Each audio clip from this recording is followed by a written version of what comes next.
C'est vendredi que des passants entendent un bruit bizarre en bas d'une falaise de la côte Est et aperçoivent en contrebas un chien qui tente de garder la tête hors de l'eau.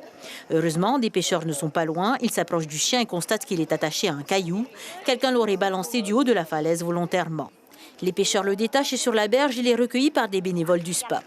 Des animaux maltraités et jetés à la mer, les associations en voient hélas beaucoup, et ce au déni total de la loi. Fut un temps, il y a quelques années, tu peux te dire qu'il y avait un manque d'informations, il y avait un problème de moyens, les gens, donc ils se débrouillaient comme ils pouvaient. On n'avait pas forcément envie de leur jeter la pierre, des fois tu te dis ils sont dépassés, ils ont trop de chiens, etc. À l'heure actuelle, avec toutes les associations qu'il y a, les aides, toutes les ventes qu'on fait, les journées d'adoption qu'on fait, les réseaux sociaux, je pense que très peu, mais vraiment très peu, sont vraiment, on va dire, loin de tout ça et peuvent peut-être ne pas savoir qu'il y a des aides, mais tous les autres le savent. Donc cet acte, pour moi, il est volontaire, il est gratuit, on est vraiment dans de la méchanceté, quoi. Ceux qui survivent aux sévices sont recueillis, soignés par des vétérinaires et des associations bénévoles. Quant aux bourreaux en Polynésie, ils ne sont que rarement inquiétés, voire condamnés.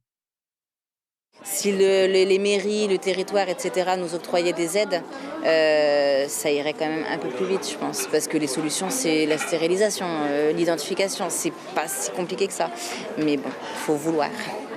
L'association compte près d'une centaine d'animaux en attente d'adoption, comme presque toutes celles qui aident les animaux dans le pays. Quant à Miti, le miraculé de la côte Est, il reçoit en ce moment des soins chez un vétérinaire et sera lui aussi mis en adoption bientôt. L'information en continu sur Polynésie la première, Internet et réseaux sociaux.